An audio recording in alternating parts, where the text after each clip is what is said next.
여선은 새엄마가 일이 생겨 학교로 데리러 오지 못하자 어쩔 수 없이 혼자 집으로 돌아간다. 그때 차 한 대가 다가온다. 차를 모는 남자의 이름은 류승혁으로 선언이다. 그는 이웃이라는 말로 여선의 경계를 풀게 만든다. 저기 딴 데 좀 봐줄래?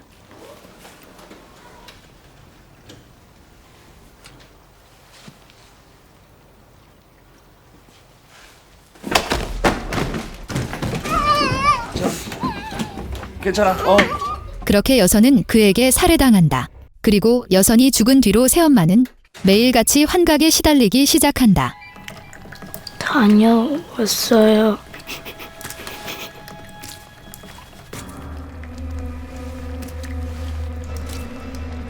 이날 가방가게 사장은 여선이 살해됐다는 뉴스를 보게 된다. 그 뉴스는 사장에게 열흘 전 일을 떠올리게 만든다. 요 수표는 좀 이설을 해주셔야 되겠는데.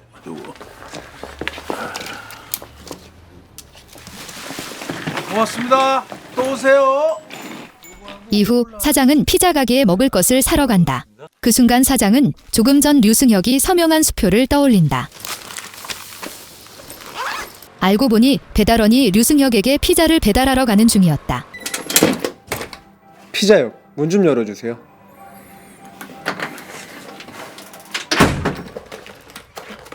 쿠폰에 사인 좀. 그때 류승혁은 여선을 지하실에 가둬둔 상태였다.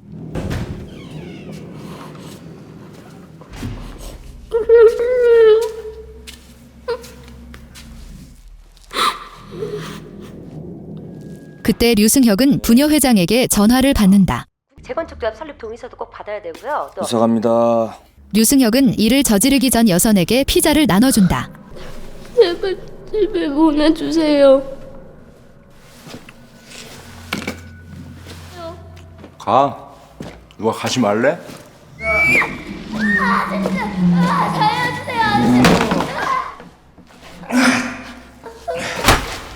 그렇게 며칠 뒤 여선의 시신이 발견된다. 뉴스를 보던 가방 가게 사장은 그 가방이 낯익다고 느낀다. 가방 말이야. 아무래도 내가 전에 팔았던 거 같아갖고. 괜스레 소문이라도 나봐봐. 손님 다 떨어지고 경찰서나 분리된겠지. 그 말을 들은 사장도 괜히 끼어들지 않기로 한다. 어차피 그런 여행 가방을 파는 곳이 한둘도 아니었기 때문이다. 한편 피자 가게 배달원도 뉴스를 보게 된다. 배달원은 시신이 발견되는 주기가 류승혁이 피자를 주문하는 주기와 겹친다는 걸 알아차린다. 그 시각 여선의 새엄마는 환각과 죄책감에 무너져 간다. 여보, 나 이 집에 혼자 있기 싫어요. 오늘도 왔어요.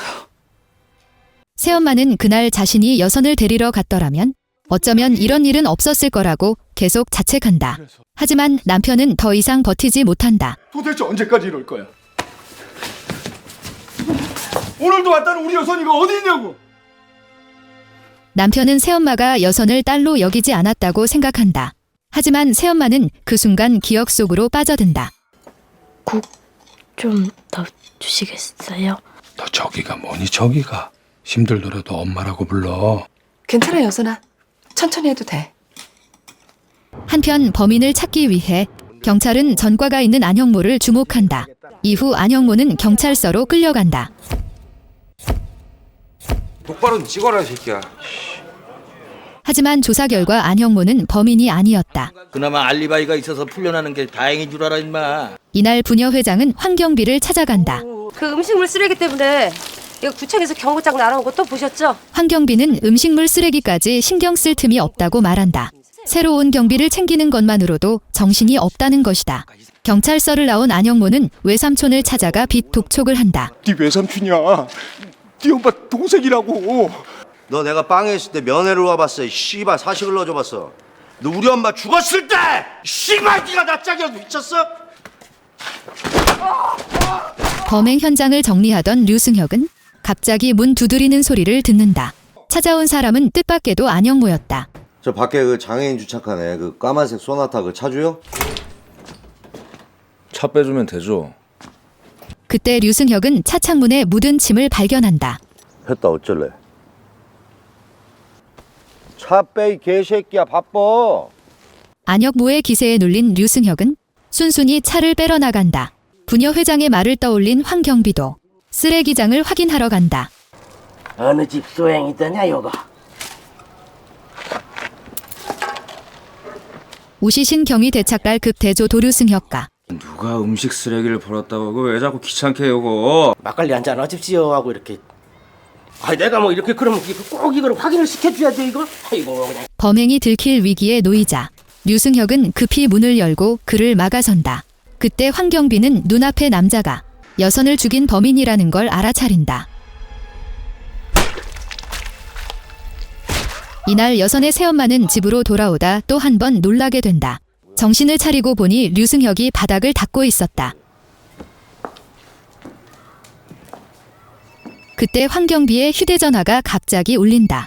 전화한 사람은 그의 동료였다. 왜 전화를 안 받지? 이날 배달원은 조사를 하던 중 무언가를 발견한다. 그때 또 전화가 울리고 이번에도 류승혁의 피자 주문이었다. 그래서 이번에는 배달원이 그를 유심히 살핀다. 집이 화나네요? 열흘 만에 시키신 거 아니네요? 돌아온 배달원은 자신이 괜한 생각을 한 거라 여긴다. 하지만 배달원의 말은 오히려 류승혁을 긴장하게 만든다. 그래서 다음 날 그는 다시 가방 가게를 찾아간다. 사장은 류승혁을 의심하며 떠보려고 한다. 일부러 류승혁이 수표에 적었던 이름을 꺼낸 것이다. 여보세요? 상윤이? 류승혁은 역시나 바로 경계하기 시작한다. 황경비의 실종은 결국 동네 사람들의 관심을 끌게 된다. 이들은 어쩔 수 없이 새 경비를 불러 보안을 맡긴다. 이거는 그 수도세가 너무 많이 나온 집들 고지서예요. 동해에서 수도관 누수가 있는지 좀 확인 좀 해달라네요. 그런데 새 경비에게도 뭔가 사연이 있어 보인다. 얼굴 아는 사람이 있으면 어쩌려고. 이날 여선의 새엄마는 수리가 끝난 차를 찾으러 간다. 차바닥에 떨어져 있더라고요. 머리띠를 본 새엄마는 다시 기억에 잠긴다. 혹시 제 방 청소하실 때 제 머리띠 보셨어요? 글쎄 난 안 치웠는데.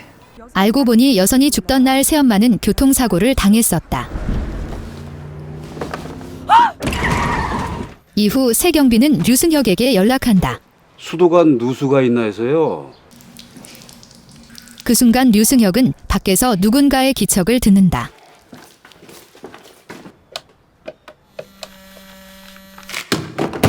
류승혁을 찾아온 사람은 부녀 회장이었다. 부녀 회장이 여선살의 사건 이야기를 꺼내자 류승혁은 어쩔 수 없이 그녀를 들여보낸다. 이사 간다고 했잖아요. 하지만 부녀 회장은 그 말을 핑계라고 여긴다. 아 근데 대낮에 몽구를 이렇게 켜놨대. 류승혁은 부녀 회장이 안쪽으로 들어갈 줄은 몰랐다. 이제 그는 부녀 회장까지 죽이려 한다. 그때 부녀 회장이 전화 한 통을 받는다. 부녀 회장이 자신의 주소를 말해버렸기 때문에 류승혁은 결국 살인을 포기할 수밖에 없다. 저기, 예, 안녕히 계세요. 뭐 필요한 거 있으면 언제든 말씀하세요. 예. 그리고 여선의 새엄마는 집으로 돌아오다가 여선과 너무나 닮은 수연을 마주친다. 류승혁 역시 수연을 보자마자 여선으로 착각한다. 조심하세요. 이후 여선의 새엄마는 수연을 집으로 데려간다.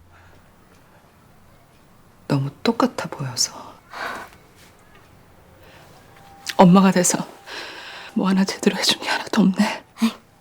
엄마는 그냥 있어도 엄마잖아요.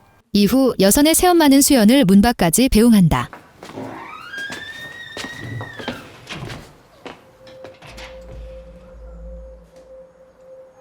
이후 수연은 경비실로 향한다. 아이고 급식 나온 거 또 안 먹고 갖고 온 거야? 전 밥 먹고 다시 학원 갔다 와야 돼서 가볼게요. 수연은 나갔다가 다시 돌아온다. 이게 어디서 났어? 11동 현관 앞에서 주웠어요. 그거 황식 거 아니야? 그걸 본 새 경비는 류승혁을 찾아간다. 수도관 누수 점검 좀 하려고. 누수 없어요 우리 집. 잠시면 돼. 곧 이사 갑니다. 귀찮게 하지 마세요. 문이 닫힌 뒤 새 경비는 문틈 아래 그림자를 본다. 그는 류승혁이 아직 문 뒤에 서 있다는 걸 알아차린다. 집주인한테 연락해서 설비업자들하고 다시 올게. 그 말을 들은 류승혁은 결국 새 경비를 들여보낸다. 이후 새 경비는 지하실의 수도관을 확인하기 시작한다.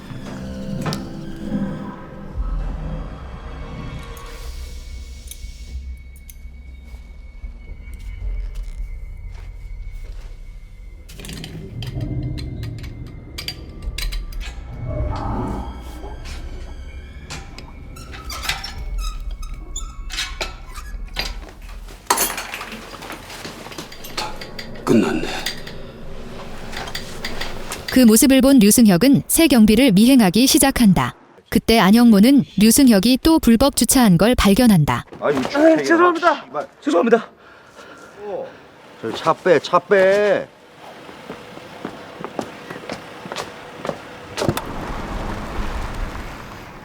수연을 만난 뒤 여선의 새엄마는 마침내 용기를 내 딸의 방으로 들어간다. 방에 들어간 새엄마는 딸과의 추억 속으로 빠져든다.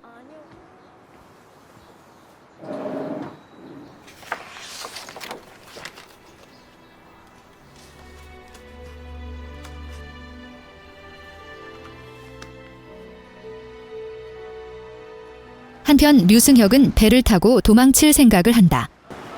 대동성선이 빠르네. 이틀 뒤. 연락 좀 그대로죠. 그때 류승혁은 휴대전화가 사라졌다는 걸 알아차린다. 우시타립 각회 가심조. 결국 휴대전화가 여행 가방 안에 잠겨 있다는 걸 발견한다. 비밀번호가 뭐야?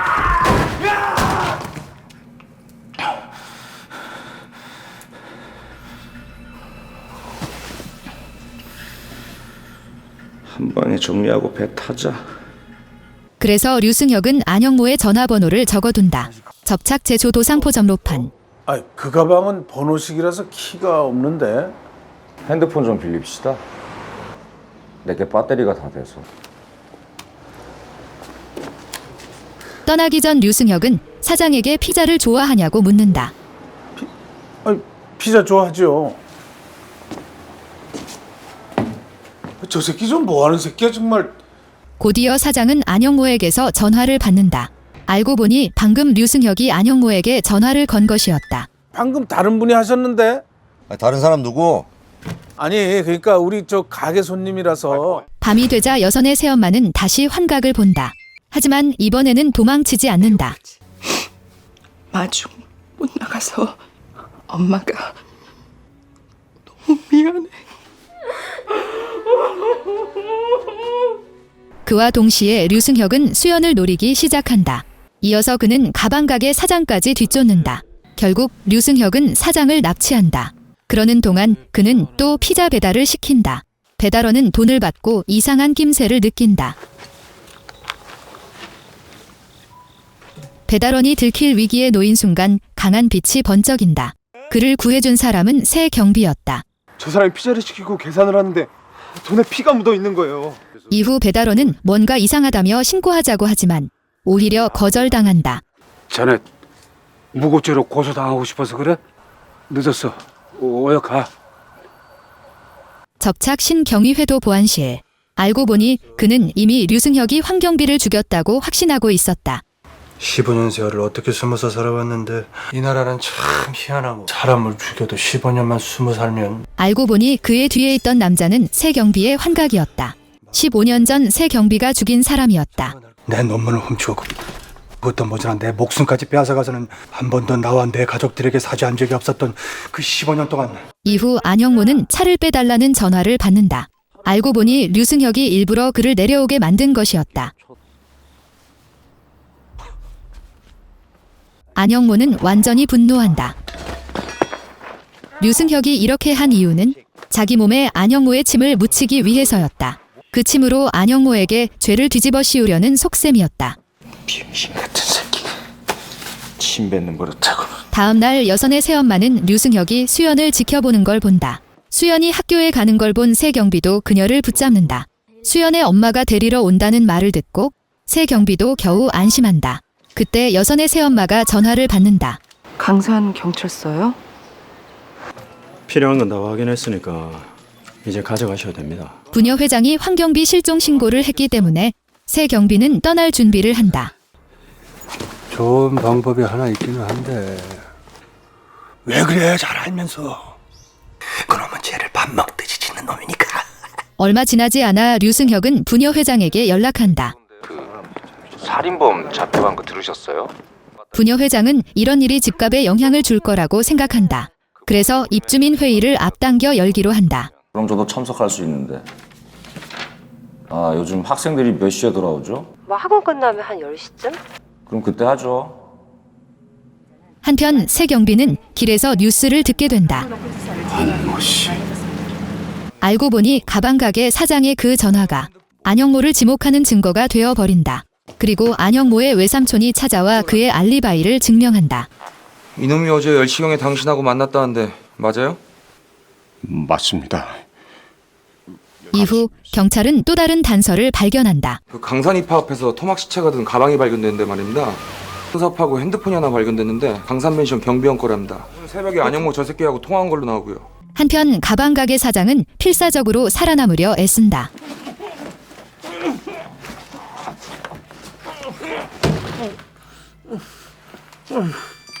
취조실에서 안영모는 외삼촌에게 묻는다. 왜 자신을 위해 증언했냐는 것이다.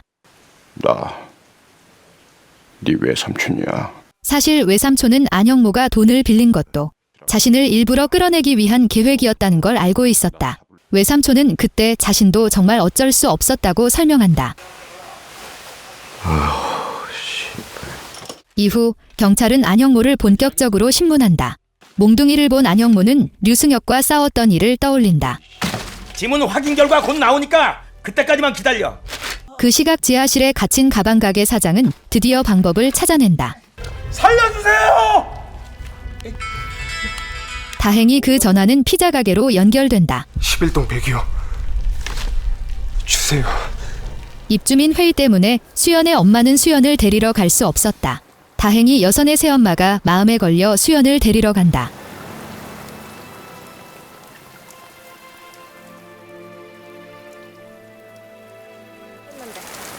고맙습니다. 이 때문에 류승혁의 계획은 실패로 돌아간다. 그때 갑자기 정전이 일어난다. 피자 가게 배달원은 전화를 받은 뒤 곧바로 신고한다. 강산맨션 11동 102호요. 한편 안영모는 혼란을 틈타 경찰서를 빠져나간다. 여선의 새엄마는 수연을 집까지 데려다주기 위해 함께 걷는다. 정전됐나 봐요. 동네가 완전 깜깜해요. 그때 여선의 새엄마는 그 차와 류승혁을 알아본다. 그리고 자신과 수연이 위험에 빠졌다는 걸 직감한다. 내 손 꼭 잡아. 이 손 절대 놓치면 안 돼.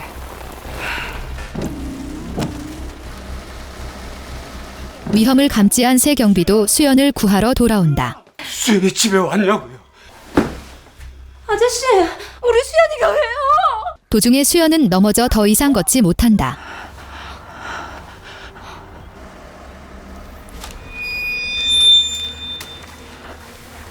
그때 여선의 새엄마는 한 가지 방법을 떠올린다.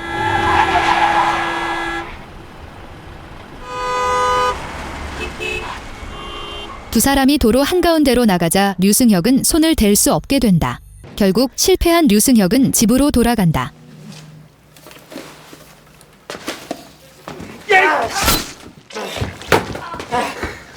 그와 동시에 배달원이 류승혁의 집 아래에 도착한다. 그리고 류승혁은 범행 현장을 정리하고 있었다.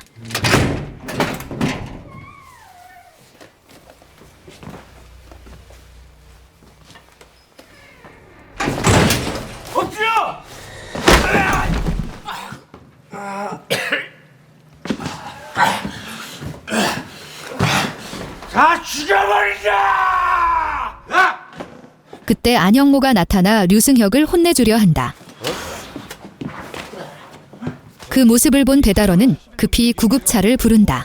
그리고 새 경비는 수연을 찾으려 한다.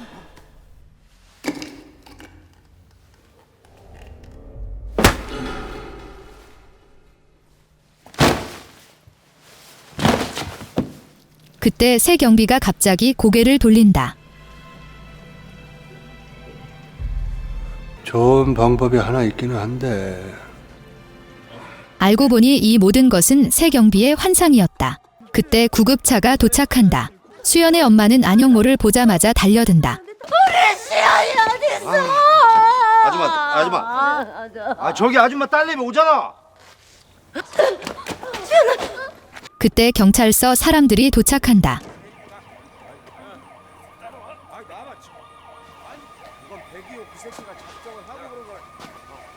한 달 뒤 사건은 모두 끝난다. 여선의 새엄마도 마침내 마음의 매듭을 풀게 된다. 가방 가게도 다시 정상 영업을 시작한다. 아 도대체 알 수가 없어 그래. 그럼 집에만 들어오면 꼭 내 옆에만 붙어 있고 꼭 뭐에 겁먹은 놈 같더라니까.